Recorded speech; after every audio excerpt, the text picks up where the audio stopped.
That was the opening of Orlando Gibbons's Behold, Thou Hast Made My Days, a wonderful piece of English sacred music from the early 17th century. And I'm Bill Hunt, Artistic Director of the CD series In Chains of Gold, the English Pre-Restoration Verse Anthem.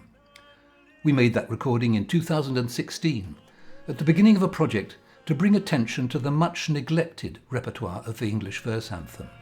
And we did it with the help of crowdfundings, supported by many who may be watching this today. Now, this September, we want to make a third and final recording, and we're asking for your help one last time. The Verse Anthem is a remarkable fusion of different styles. There's nothing quite like it in other European music of the period. In many ways, it's an English response to the emerging interest in rhetoric and the oratorical power of a solo voice. English composers realized that they could use this to make devotional text more persuasive and more intelligible than in the old style of vocal polyphony. Today, the term verse anthem may conjure up to some the image of a well-manicured choir politely singing in an Anglican choral evensong. But then it was probably very different, and that's what we want to rediscover. It could be more passionate, certainly more colourful, like this exuberant second half of William Byrd's Christ Rising, which we recorded on our second CD.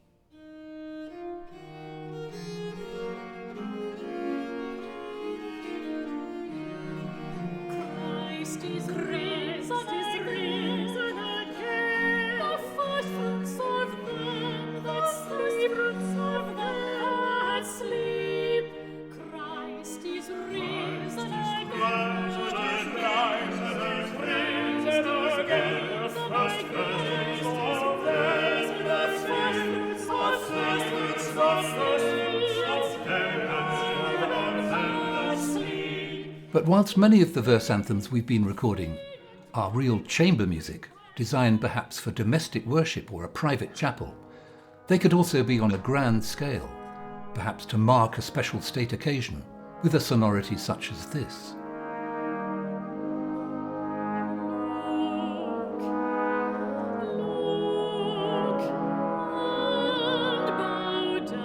On such occasions, we know that cornets and sackbuts were often used, and that's something that we've wanted to restore in this series, since it's a sonority that is rarely heard in English sacred music of this period when it's performed today. And so too, the sound of a real Tudor organ, much more assertive than the muted sounds that usually accompany choirs when they sing this sort of music today.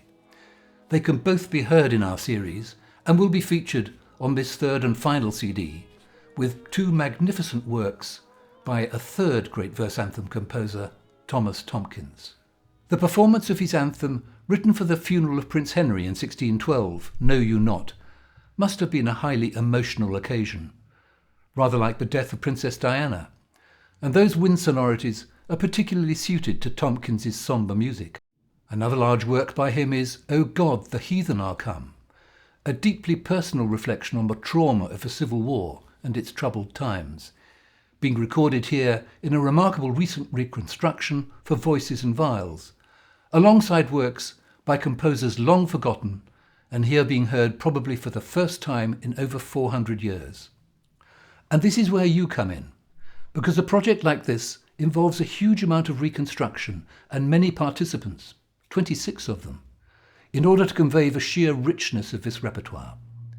It's hugely expensive and can really only happen with your help. By donating to this project, you can be part of this reconstruction. It brings together three of the UK's leading period performers, an array of vocal soloists under the umbrella of Magdalena Consort, the viols of the internationally renowned fretwork, and not just any viols, but this original treble viol by Henry J. of 1620. You can't get much closer to the music than that. With the pioneering early wind ensemble His Majesty's Sagbutts and Cornets, this year celebrating their 40th anniversary, and the brilliant Silas Woolston playing the reconstructed Tudor organ. It's really wonderful music. Please contribute to help us complete this project. We really need your help.